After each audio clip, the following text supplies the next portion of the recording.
मे मनसि प्रतिष्ठिता मनो मे वाचि प्रतिष्ठितम् आविराविर्मयेधि वेदस्य मानिस्थ श्रुतं मे मा प्रहासि रनेनाधीतेनाहो रात्रान् सन्दधामि ऋतं वदिष्यामि सत्यं वदिष्यामि तन्मामवतु तद्वक्तारमवतु अवतु माम् अवतु वक्तारम् अवतु वक्तारम्। ओम शांति शांति शांति। शंकरं शंकराचार्यं केशवं बादरायणं सूत्रभाष्य कृतो वंदे भगवन्तो पुनः पुनः। ईश्वरो गुरुरात्मेति मूर्तिभेद विभागिने व्योमवद्व्याप्तदेहाय दक्षिणामूर्तये नमः। ओम शांति शांति शांति।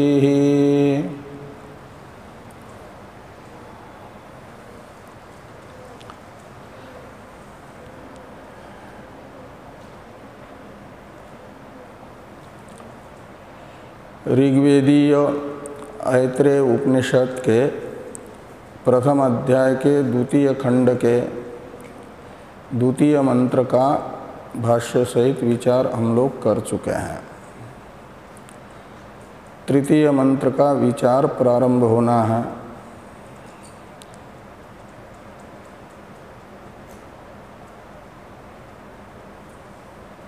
पूर्व में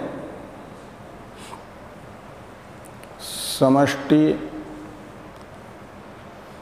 विराड देह में समष्टि इंद्रियों के गोलक, समष्टि इंद्रिया तथा उनके अधिष्ठात्री देवताओं का अभिव्यंजन बताया, अभिव्यक्ति बताई।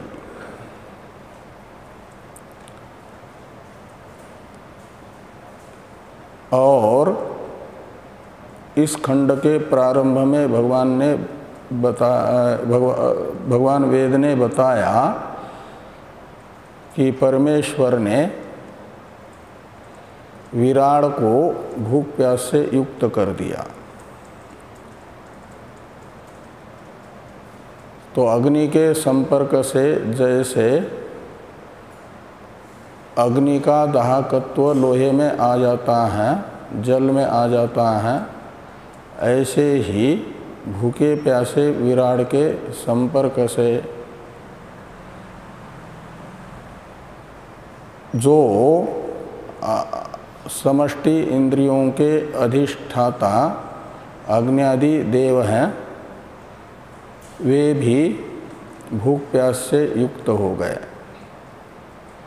फिर उन्होंने परमेश्वर से प्रार्थना की कि हमारे लिए भी भोगायतन का निर्माण आप करिए, जिसमें हम सुख से रह करके भोग कर सकें। परमेश्वर ने इनकी प्रार्थना पर गौ शरीर को बना करके उनके सामने रखा। उन्होंने कहा कि ये ठीक नहीं है, हमारे भोग के लिए पर्याप्त नहीं है। फिर घोड़ा लाया तो कहा कि घोड़ा भी पर्याप्त नहीं है, ये अश्व शरीर भी। ये गो तथा अश्व शब्द उपलक्षण है समस्त पशु पक्षी योनियों के। मनुष्य की अपेक्षा निकृष्ट जो पशु पक्षादि योनि है उनके उपलक्षण होने के कारण एक प्रकार से मनुष्य से निकृष्ट जितने भी शरीर हैं वह ईश्वर देवताओं को बताते गए, देवता उनका प्रत्याख्यान करती गई। अंत में तिर्यगादि समस्त योनियों का निषेध होने पर मनुष्य शरीर बना करके परमेश्वर ने देवताओं के सामने किया। इसे तृतीय मंत्र में बताया जा रहा है। तो तृतीय मंत्र का पहले उच्चारण कर लें। ताभ्य पुरुषमानयत् ता अब्रुवन् सुकृतं बतेति पुरुषो वाव सुकृतं ता अब्रवीत् यथायतनं प्रविशत इति।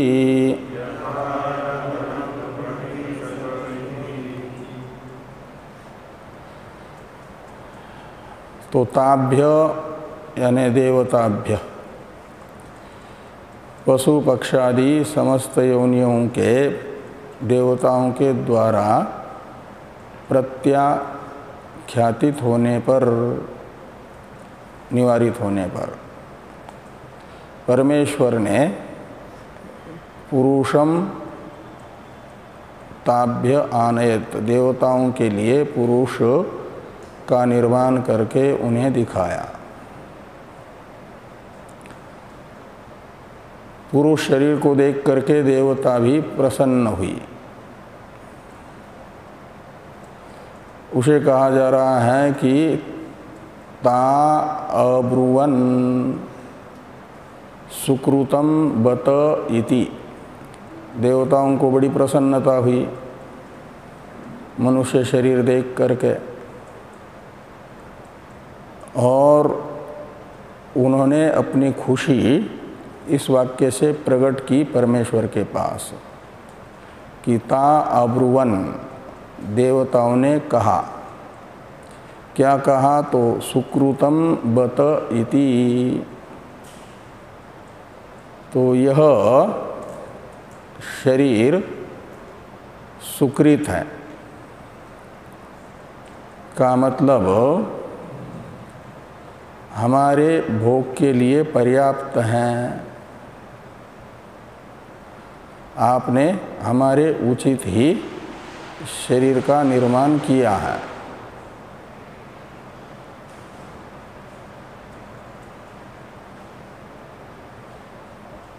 ये सुकृतम में सु शब्द का अर्थ भाष्य में भाष्यकार भगवान दो प्रकार का बताएंगे।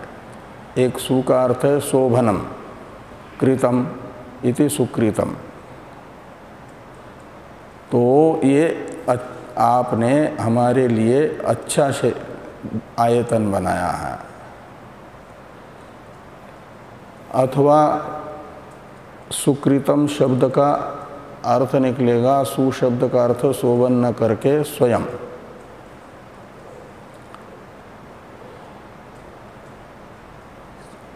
और स्वयं का अर्थ निकलेगा स्वेनैव परमात्मना कृतम इति सुकृतम।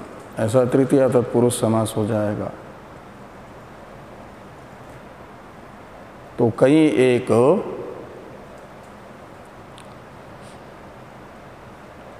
मूर्तिकार होते हैं, बहुत मात्रा में मूर्तियां बनाते हैं, तो अकेला व्यक्ति तो इतना बना नहीं पाएगा ना जो मुख्य होगा, तो अपने सहायकों को रखता है। सिखाता है और वे भी मूर्तियाँ बनाते हैं। लेकिन इसने बनाई ऐसा उनका नाम नहीं होता, वो कंपनी का ही नाम होता है कि इस कंपनी ने ये मूर्ति बनाई है। उसमें से एक आध मूर्ति ऐसी भी होती है जो मुखिया है, जिसने वो कंपनी खोली थी, वही बना लेता है। तो वो मूर्ति, उसके द्वारा बनाई गई मूर्ति पूरे कुशल कारीगर के द्वारा बनाई गई होने के कारण बाकी मूर्तियों की अपेक्षा विशेष होगी ना। तो परमेश्वर ने गवादि अन्य शरीरों को बनाया, उनमें भोगायतनत्व रूप समानता है मनुष्य शरीर की। ये भी भोगायतन है, वो भी भोगायतन है, लेकिन ये मनुष्य शरीर भगवान ने स्वयं बनाया है। सुकृतम का अर्थ निकलेगा, बाकी तो किसी से बनवाया, हिरण्यगर्भ से बनवाया और जगत में तत्त जीवों को अभिमान के विषय के रूप में प्रदान कर दिया। लेकिन मनुष्य शरीर परमेश्वर ने स्वयं बनाया है, ये अर्थ निकलेगा सुकृतम का। तो देवताओं ने कहा कि यह आपने स्वयं हमारे उचित आयतन बनाया है, और पुरुषम शब्द से लेना पुरुषाकार, जो पुरुष शब्द का प्रयोग तो उनके लिए भी आया था ना, विराट के लिए भी, जो इन गोलक, इंद्रिया तथा अग्नि आदि देवताओं की योनि के तरह योनि बताई है। योनि यानी कारण, निमित्त, और उसी के तरह यह मनुष्य शरीर है। मनुष्य शरीर में जैसे हस्तपादादि हैं, नेत्र हैं, मुख हैं, कान है, नाक है, ऐसे विराट शरीर में भी बताया गया था ना। इसलिए विराट पुरुष जो हैं उसी के आकार का ये है मूर्ति, एक जैसी है गणेश जी की। कोई होती है छोटी सी और कोई होती है कई कई फीट ऊंची मूर्ति। तो ऐसे विराट शरीर तो विशाल है, मनुष्य शरीर उसके दृष्टि में, विराट शरीर के दृष्टि में छोटा है, वेष्टि है, अल्प है, लेकिन आकृति एक दूसरे की समान है। विराट की आकृति और मनुष्य शरीर की आकृति एक जैसी है। विराट का मॉडल है ये मनुष्य शरीर। कैसा होगा? तो मूर्तिकार जैसे पहले मूर्ति बनवाने के लिए जाते हैं चित्र लेकर के, तो प्लास्टर ऑफ पेरिस की एक मूर्ति चित्र की तरह बना करके दिखा देते हैं। जब पसंद करते हैं बनवाने वाले तो उसी मूर्ति के अनुसार फिर पत्थर की मूर्ति बना करके दे देते हैं। ऐसे एक प्रकार से मनुष्य शरीर विराट शरीर का मॉडल जैसा है, छोटा सा नक्शा है। तो ये कहा पुरुषम शब्द से पुरुषाकार लेना, जो विराट शरीर था उसी के समान ये है, हस्तपादादि वाला।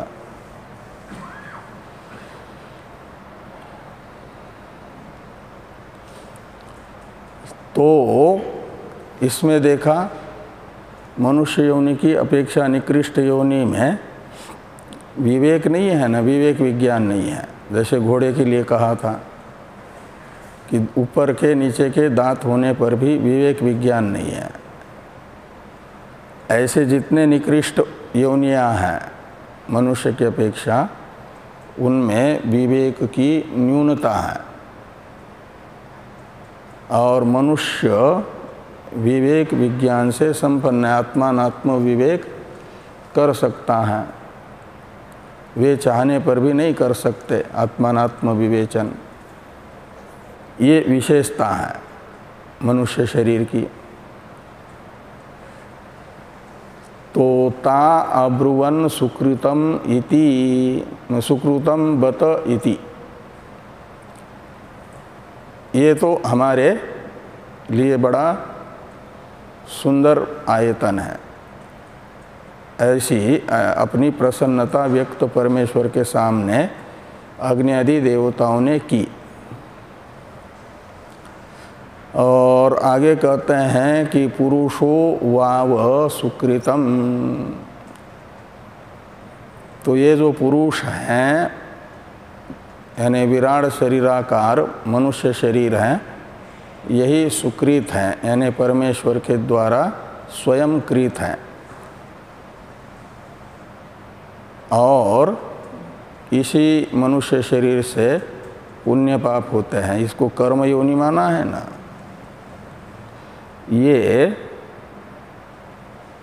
संसार अंतपाती ऊर्ध्वगति भी पा सकता है और संसार अंतपाती निकृष्ट गति में भी चला जा सकता है और निरतिशय आनंद स्वरूप परमात्मा भी परमात्म भाव में भी अवस्थित हो सकता है। इसलिए मनुष्य शरीर को माना गया सुकृत। यहाँ पर सुकृतम की व्याख्या भगवान भाष्यकार करेंगे कि पुण्य पाप हेतुत्वात्, जो सुकृत है पुण्य, वो पुण्य का हेतु होने से इसे सुकृत कहा गया, धर्म का हेतु होने से। और ता अब्रवीत यथा आयतनम प्रविशत इति, तो यहाँ ताहा ये द्वितीय बहुवचन है। और ता अब्रुवन सुकृतम बतईति, यहाँ पर जो ताहा ये सर्वनाम है वो प्रथमा का बहुवचन है। अब्रुवन क्रिया के कर्ता को बताता है ता ये सर्वनाम, देवता करता है। और यहाँ ता अब्रवीत, वहाँ बहुवचन है क्रियापद में, तो बहुवचनांत पदार्थ हो जाएगा कर्ता, तो बहुवचनांत पद है ता। उसका अर्थ देवता करता हुए कहाँ, अब्रुवन क्रिया में। और यहाँ पर ता अब्रवी, तो यहाँ एक वचन है क्रियापद में, तो इसलिए कर्ता हो जाएगा एक वचनांत पदार्थ। एक वचनांत कोई दिखता नहीं है, ताहा ये है बहुवचनांत, लेकिन ये है द्वितीया, इसलिए वो तो हो जाएगा अब्रवीत के प्रति कर्म कारक, और कर्ता कारक का अध्यार करना पड़ेगा प्रकरण से। तो प्रकृत कौन है, परमेश्वर। परमात्मा में सृष्टित्व तो बताया जा रहा है ना, इसलिए जो सृष्टित्वेन रूपेण प्रकृत जो परमात्मा, वह उस परमात्मा ने अब्रवीत यानी कहा। किनसे कहा और क्या कहा, तो ताहा यानी देवताओं से कहा। और क्या कहा, तो कहते यथा आयतनम प्रविशत इति, ये कहा। इति अब्रवीत, ईश्वर हो ताहा इति अब्रवीत, ऐसा अन्वय करिए। परमेश्वर ने देवताओं से ऐसा कहा कि आप अपने उचित आयतन में प्रवेश कर लो। यानी ये पसंद आया है यदि आप लोगों को भोगायतन, तो इसमें आप अपने अपने गोलकों में प्रविष्ट हो जाओ। वेष्टि इंद्रिया तथा उनके अधिष्ठाता अंश रूप से जो वेष्टि अग्नि आदि देवता हैं, वो तत्तद इंद्रियों के गोलकों में प्रविष्ट हो जाएं। ऐसा ईश्वर ने उन देवताओं से कहा। ये इस मंत्र का अर्थ होगा। भाष्य की अवतरण टीका है। गवाश्वग्रहणस्य सर्वतीर्यग देहोपलक्षकत्वम अभिप्रेत्य उक्तम सर्वेति। तो गवाश्वग्रहणस्य, गो और अश्व शब्द का ग्रहण सर्वतीर्यग देहोपलक्षकत्वम का मतलब समस्त तीर्यक यानी मनुष्य योनि की अपेक्षा निकृष्ट जो योनियाँ हैं उन योनियों के उपलक्षक हैं गोपद और अश्वपद, उनमें उपलक्षकत्व है। ऐसा ध्यान में रख करके यानी अभिप्रेत्य उक्तम, ऐसा ध्यान में रख करके भगवान भाष्यकार ने यह पद कहा, इस पद का प्रयोग किया। सर्व प्रत्याख्याने, ये जो पद प्रयोग किया ना, वो ये ध्यान में रख करके कि गो और अश्व शब्द मनुष्य योनि की अपेक्षा निकृष्ट समस्त योनियों की परामर्शक है, लक्षक है, उपलक्षक है ये शब्द, दोनों शब्द। और उन सब का प्रत्याख्यान देवताओं के द्वारा हो गया। तो देवताओं के सामने परमेश्वर ने क्या किया?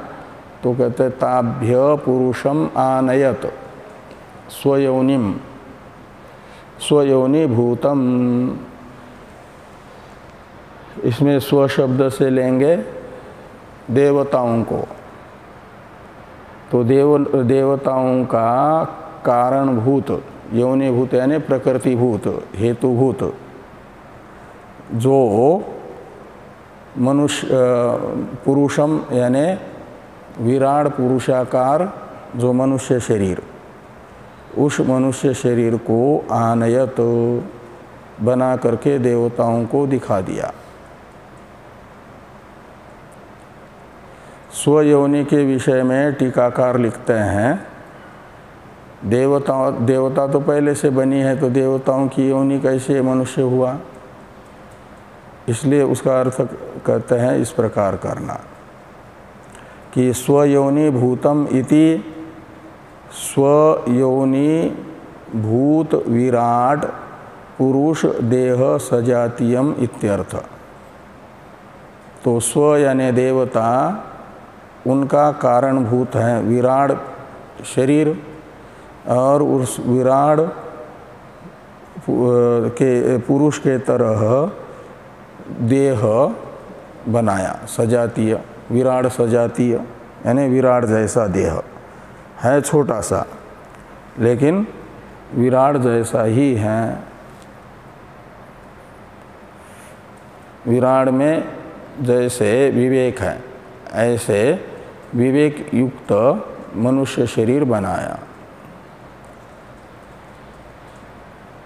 और फिर ता अब्रुवन, इसका अर्थ कर रहे हैं कि ताहा यानी स्वयोनि पुरुषम दृष्ट्वा अखिन्ना सत्य सुकृतम शोभनम कृतम इदम अधिष्ठानम बत इति अब्रुवन।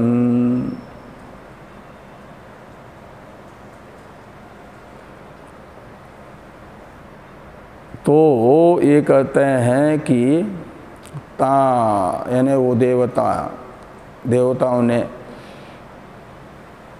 स्वयोनि पुरुषम दृष्ट्वा, अपने कारण विराट के जैसे ही मनुष्य शरीर को देख करके वे बड़ी प्रसन्न हो गई।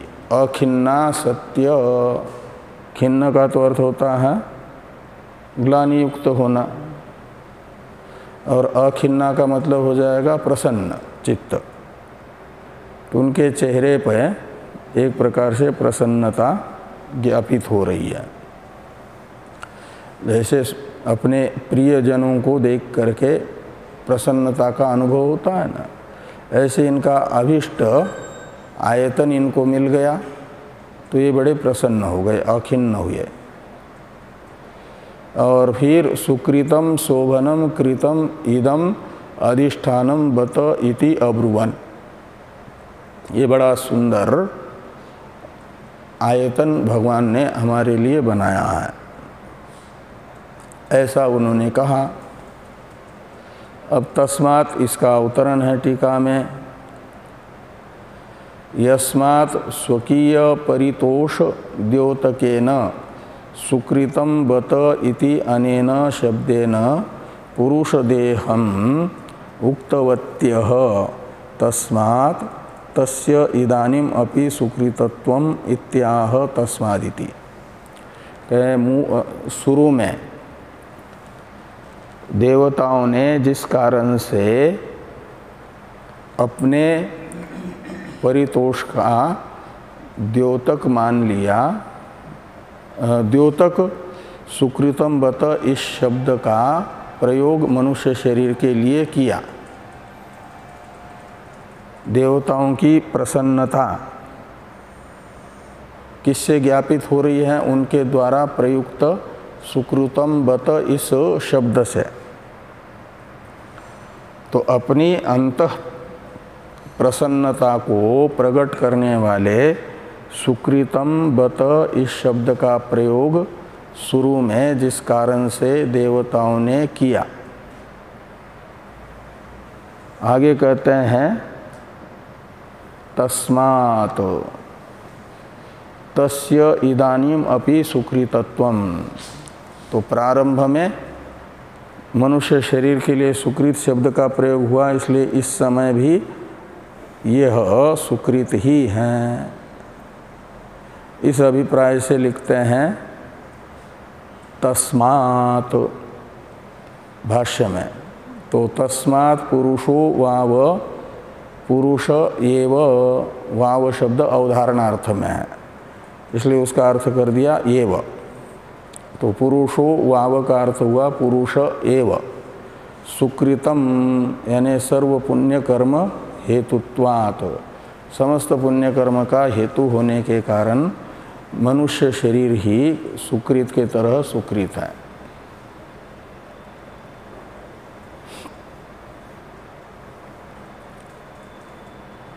एक प्रकार की सुकृतम शब्द की व्याख्या भाष्य में हुई, शोभनम कृतम सुकृतम, ऐसी।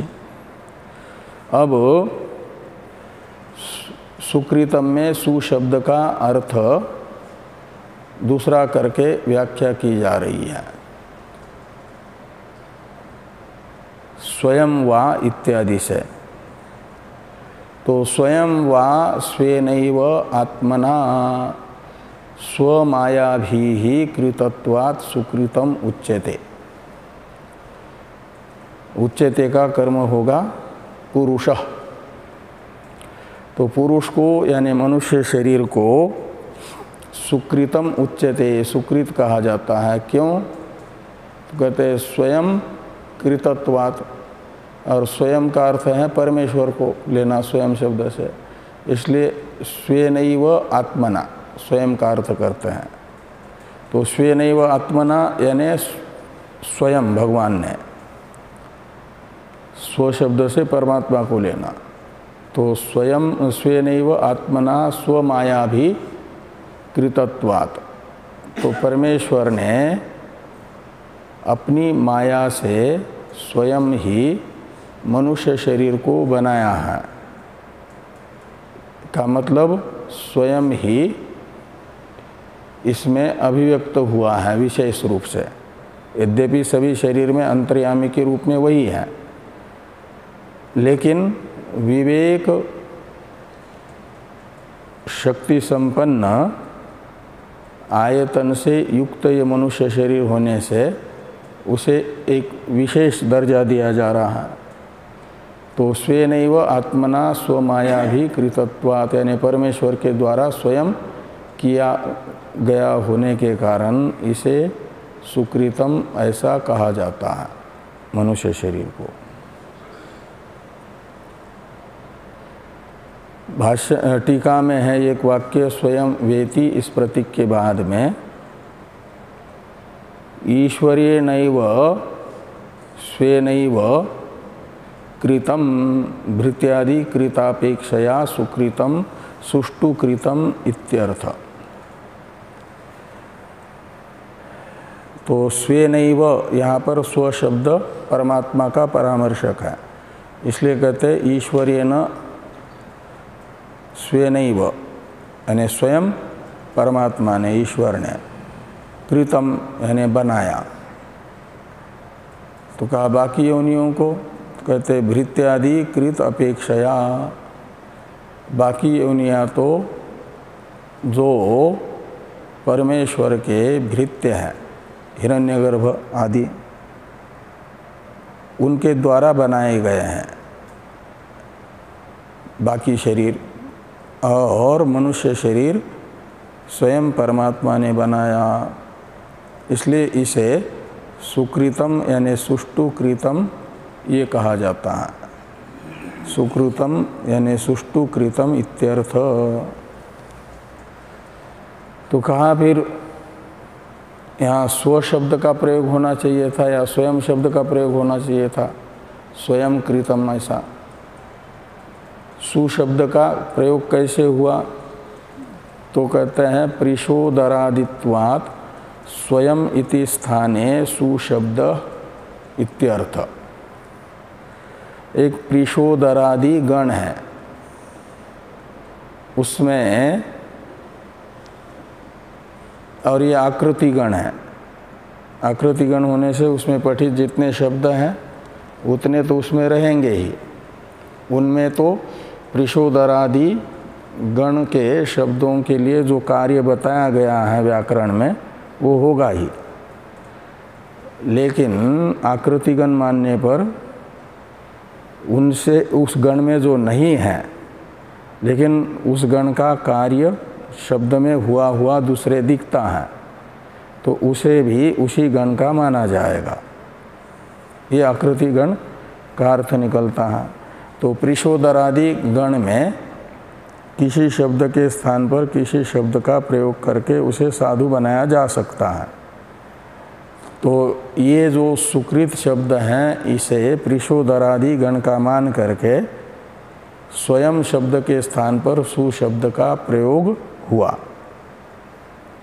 ये यहाँ पर कहा टीका में टीकाकार ने व्याकरण के एक नियम को कि प्रिशोदरादित्वात् स्वयं इति स्थाने सु शब्द इत्यर्थ। तो प्रिशोदरादि गण का होने से स्वयं के जगह सु शब्द का प्रयोग हुआ। एवं वेष्टि देह सृष्टिम उक्त्वा तत्र कर्णानां देवतानांच वेष्टि रूपेण प्रवेशम आह ता देवता इति। तो ये कहते हैं एवं वेष्टि देह सृष्टिम उक्त्वा, वेष्टि, ये आगे वाला जो वाक्य आ रहा है ना, ताहा देवता इत्यादि, इसकी अवतरण टीका है टीका कि एवं वेष्टि देह सृष्टिम उक्त्वा, इस प्रकार वेष्टि शरीरों की उत्पत्ति बता करके तत्र कर्णानां देवतानांच वेष्टि रूपेण प्रवेशम आह। तो कर्ण यानी वागादि कर्ण इंद्रिया और उनकी अधिष्ठात्री देवता, इनका भी वेष्टि रूप से प्रवेश वेष्टि शरीर में बताया जा रहा है।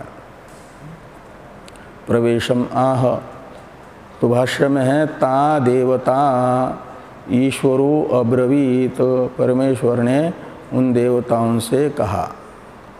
क्या कहा? इष्टम आसाम इदम अधिष्ठानम इति मत्वा, क्या मान करके, ध्यान में रख करके परमेश्वर ने इन देवताओं से क्या कहा? तो कहते हैं ये प्रसन्न दिख रही है मनुष्य शरीर को देख करके, इसका अर्थ है कि इनके लिए यह अधिष्ठान यानी शरीर इष्ट है, अभिष्ट है। तो इष्टम अधिष्ठानम आसाम, आसाम यानी आसाम देवता नाम, इन देवताओं के लिए यह अभिष्ट शरीर हैं, ऐसा समझ करके परमेश्वर ने देवताओं से कहा कि क्यों इनको प्रसन्नता हो रही है इस शरीर में, और परमेश्वर मनुष्य शरीर में प्रवेश करने के लिए क्यों आग्रह कर रहे हैं? कहते इसलिए कि सर्वे ही स्वयोनिषु रमन्ते, तो सभी के सभी, इसका अवतरण है सर्वे ही का, उसे देखिए, इष्टत्वे हेतुम आह। परमेश्वर देवताओं के लिए मनुष्य शरीर को इष्ट क्यों मान रहे हैं? इसमें हेतु बताया जा रहा है कि सर्वे ही स्वयोनिषु रमन्ते, ये सभी प्राणियों का स्वभाव है कि वे अपनी प्रकृति में रमण करते हैं, यानी खुश रहते हैं। पृथ्वी के एक मिट्टी के ढेले का या छोटे से पत्थर की योनि है पृथ्वी। योनि यानी प्रकृति, स्वभाव, कारण। इसलिए उसे आकाश में फेंक दें ऊंचा तो भी वह एक निश्चित गति जो उस ढेले में होगी आपके द्वारा प्रदत्त, वहाँ तक तो जाएगा, लेकिन वहीं रुकेगा नहीं, फिर नीचे आना शुरू करेगा और उसको विश्रांति मिलेगी, खुश रहेगा वो पृथ्वी पर गिर करके ही। जल का प्रकृति है सिंधु यानी समुद्र। तो बाष्प के गर्मी के दिनों में बाष्प का रूप धारण करके समुद्र का जल आकाश में गया, लेकिन उसे वहाँ पर प्रसन्नता नहीं होती है। हमारा कारण तो नीचे, हम बड़े ऊंचे आ गए, ऐसा। वहाँ से वो बादल बन करके गिरता है कई हिमालय की चोटी पे, वहाँ पर भी नहीं रहता, वहाँ पर भी उसको खुशी नहीं मिलती, क्योंकि वो उसकी स्वयोनि नहीं है।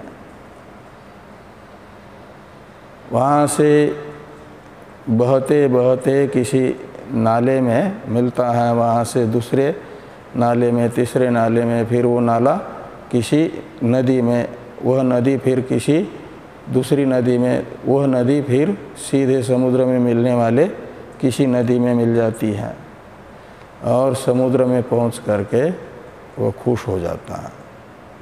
उसकी खुशी का ज्ञापन होता है कि उसका प्रयत्न छूट जाता है, बहना रूप,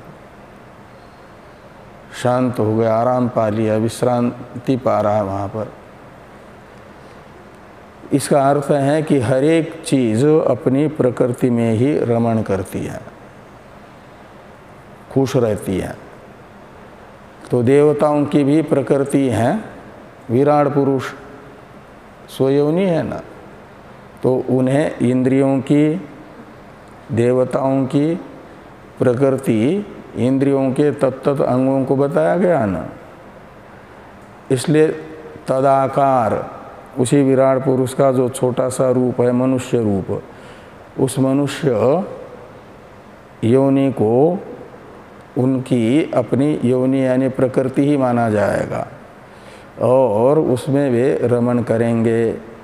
इसलिए भगवान ने देवताओं को यह अभीष्ट अधिष्ठान है ऐसा मान करके उनमें प्रविष्ट होने के लिए कहा। ये आगे कहते हैं कि अतो यथा आयतनम यस्य यद वदनादि क्रिया योग्यम आयतनम तत्प्रविशत इति। परमेश्वर ने आग्रह किया उन्हें कि जिसका जो अधिष्ठान है, यानी वागादि इंद्रियों का वदनादि व्यापार जिन गोलकों में रह करके, मुखादि गोलकों में रह करके हो सकता है, वह वेष्टि वागादि इंद्रियां तथा उनकी अधिष्ठात्री देवता उनमें प्रविष्ट हो जाए। ऐसा परमेश्वर ने उन देवताओं से कहा। एक शब्द है आयतनम इति। इस प्रतीक के बाद में टीकाकार लिखते हैं गोलक रूपम स्थानम इत्यर्थ। आयतन शब्द से लेना तत्तद वेष्टि इंद्रियों का गोलक रूप स्थान, ये आयतन शब्द का अर्थ निकलेगा। यथा आयतनम प्रविशत, यहाँ पर जो आयतन है। अब चौथा मंत्र है। इस चौथे मंत्र का उच्चारण कर लें।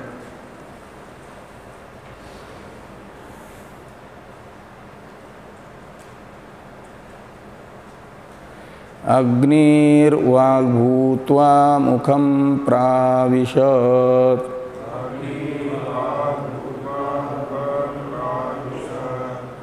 वायुः प्राणो भूत्वा नासिके प्राविशत्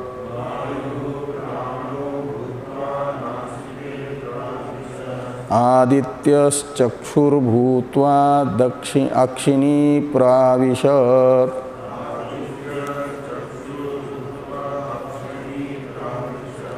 दिशः श्रोत्रं भूत्वा कर्णौ प्राविशन्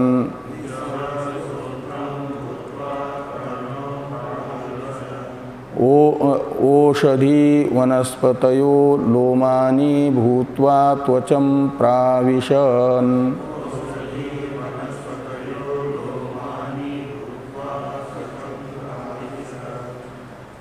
चंद्रमा मनो भूत्वा हृदयं प्राविशत् मृत्युः अपानो भूत्वा नाभिं प्राविशत्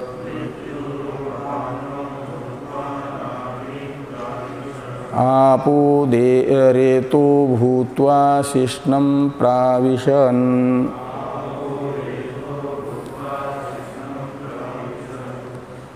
तो अग्निर्वाग भूत्वा मुखम प्राविशत, तो समष्टि वाग इंद्रिय की अधिष्ठात्री जो अग्नि देवता हैं वह वाग भूत्वा मुखम प्राविशत का मतलब वाक की अधिष्ठात्री वेष्टि, वाक की अधिष्ठात्री अंश रूप से वेष्टि देवता बन करके मुखम प्राविशत, तो वेष्टि वागींद्रिय का अधिष्ठान जो यानी गोलक जो है मुख, उसमें प्रविष्ट हो गई अग्नि देवता वेष्टि रूप धारण करके। वायुः प्राणो भूत्वा नासिके प्राविशत, तो नासिका ये गोलक है घ्राण इंद्रिय का। प्राण शब्द से लेना प्राण वृत्ति सहित घ्राण इंद्रिय।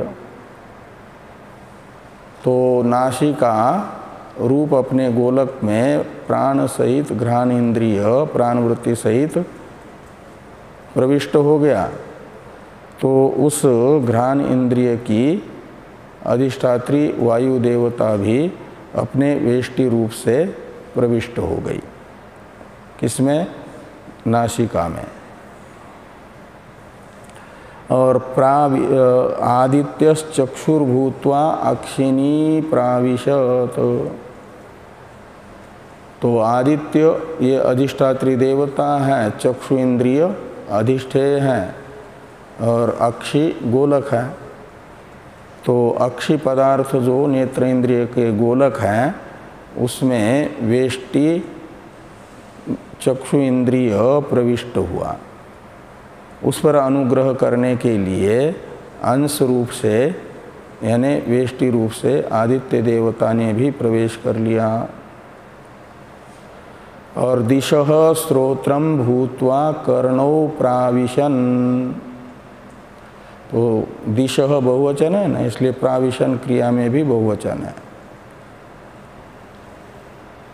तो दिशाएं ये श्रोत्र इंद्रिय की अधिष्ठात्री देवता है। तो श्रोत्र इंद्रिय की अधिष्ठात्री देवता दिशाओं ने वेष्टि रूप धारण करके वेष्टि श्रोत्र इंद्रिय के गोलक कर्ण में प्रवेश किया और ओषधि वनस्पतयः लोमानी भूत्वा त्वचं प्राविशत। तो त्वक शब्द से यहाँ पर गोलक को कहा जा रहा है, लोम शब्द से स्पर्शन इंद्रिय को कहा गया और ओषधि वनस्पतय शब्द से इनकी अधिष्ठात्री वायु देवता को कहा गया है। पहले आया था नहीं, इसलिए औषधि वनस्पति का अर्थ निकलेगा वायु देवता। वह वायु देवता स्पर्शन इंद्रिय के गोलक रूप त्वचा में जा करके अपने अंश रूप से अवस्थित हुआ। वायु देवता वेष्टि रूप धारण करके और चंद्रमा मनो भूत्वा हृदयम प्राविशन। हृदय गोलक है, मन करण है, चंद्रमा देवता है। तो हृदय रूपी अपने वेष्टि गोलक में वेष्टि मन यानी अंतःकरण स्थित हुआ, तो उस अंतःकरण की अनुग्राहक चंद्रमा देवता भी अंश रूप से आकर के उस हृदय रूपी गोलक में स्थित हुई। और मृत्युहु अपानो भूत्वा नाभिम प्राविशत। तो पायु इंद्रिय का गोलक है नाभि।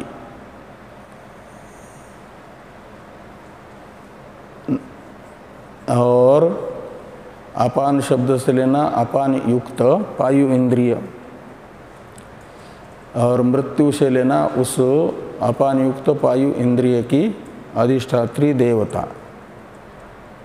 तो वेष्टि शरीर में पायु इंद्रिय का जो गोलक है नाभि, उसमें अपान सहित पायु इंद्रिय अपान शब्दित अवस्थित हुआ।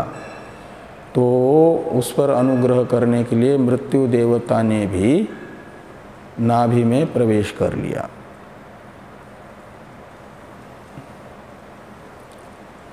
प्राविशन ये बहुवचन है कि एक वचन है?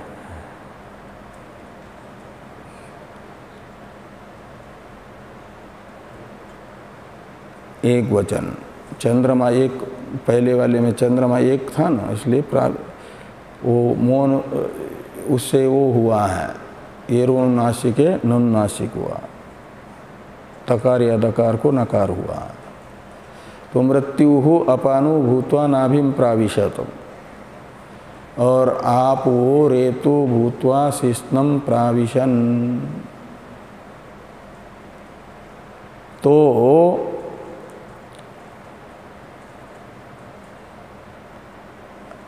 जो आप देवता है, जल देवता, उसने क्या किया? तो ये जो शिश्न शब्दित तो है गोलक, रेत शब्दित है इंद्रिय और आप शब्दित है देवता। तो शिश्न शब्दित अपने गोलक में जा करके रेतः शब्दित जो इंद्रिय हैं वेष्टि रूप धारण करके अवस्थित हुआ, उस पर अनुग्रह करने के लिए आप देवता भी आकर के स्थित हो गई वेष्टि रूप धारण करके अंश रूप से। अब भाष्य है, भाष्य को देखिए।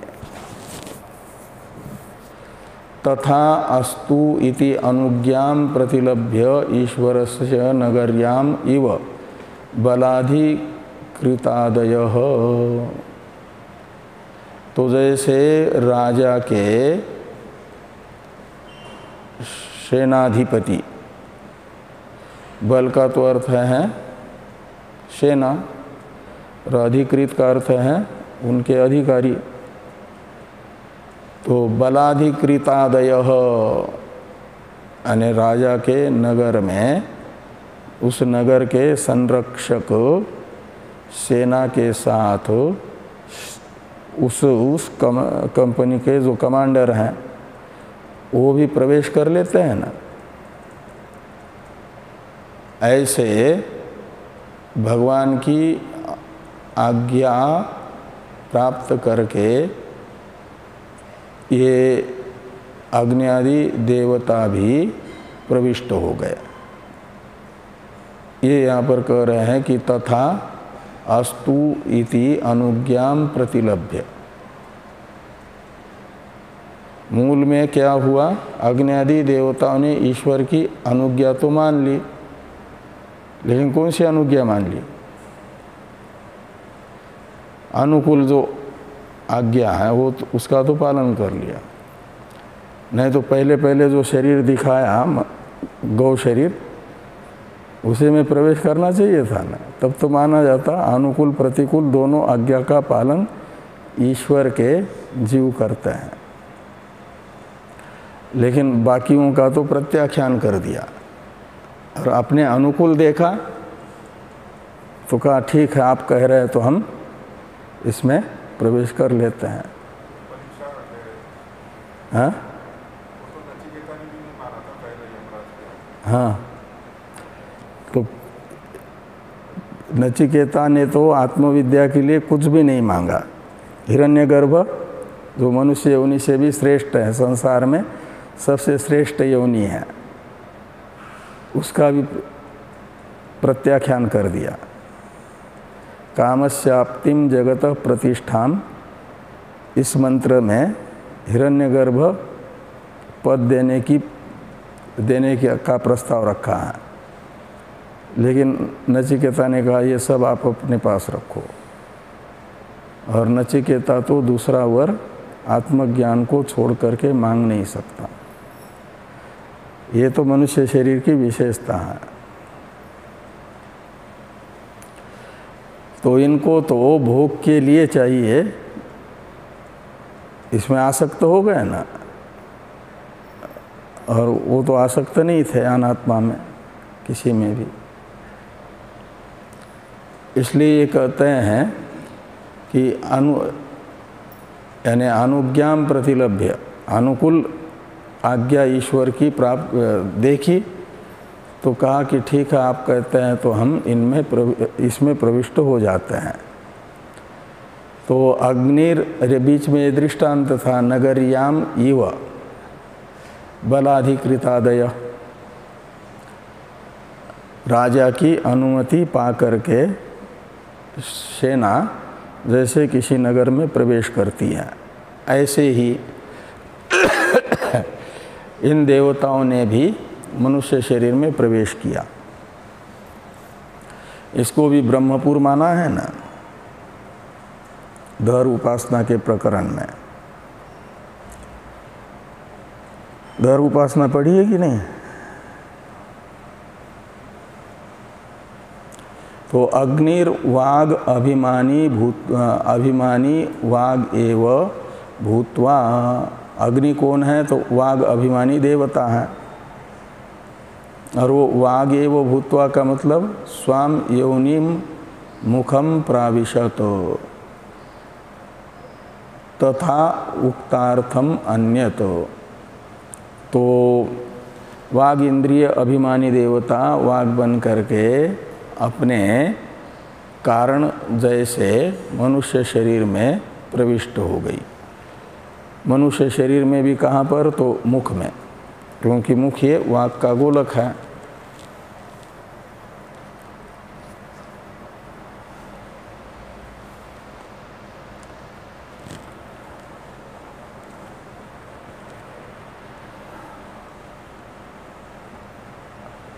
तो वाग एव भूत्वा, इसका अवतरण है टीका में।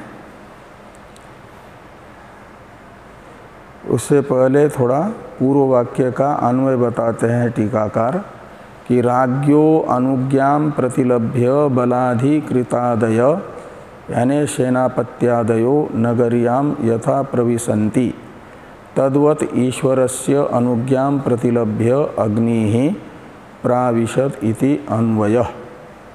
तो जैसे राजा के अनुज्ञा को प्राप्त करके सेनापत्यादि नगरी में राजधानी में प्रविष्ट होते हैं, वैसे ही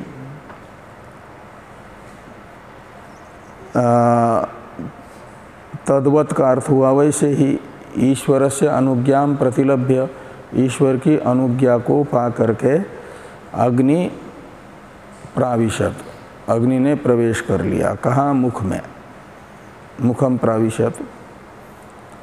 अब वाग एव भूत्वा इसका अवतरण है कि यद्यपि वाग अभिमानी अग्निर न तु वाग एव तथापि तस्य वाचम विना प्रत्यक्षम अनुपलब्धे तस्या अपि दे। अरे ज़्यादा हो गया उसमें, इसको कल देखते हैं। ओम वाङ्मे मनसि प्रतिष्ठिता मनो मे वाचि प्रतिष्ठितम् आविराविर्मयेधि वेदस्य मा आनिस्थ श्रुतं मे मा प्रहासि रनेनाधीतेनाहोरात्रान् संदधामि ऋतं वदिष्यामि सत्यं वदिष्यामि तन्मामवतु तद्वक्तारमवतु अवतु माम् अवतु वक्तारम् अवतु वक्तारम्। ओम शांति शांति शांति ही। शंकरं शंकरा बादरायणं सूत्रभाष्य कृतो वंदे भगवन्तो पुनः पुनः। ईश्वरो गुरुरात्मेति मूर्तिभेद विभागिने व्योमवद्व्याप्तदेहाय दक्षिणामूर्तये नमः। ओम शांति शांति शांति ही।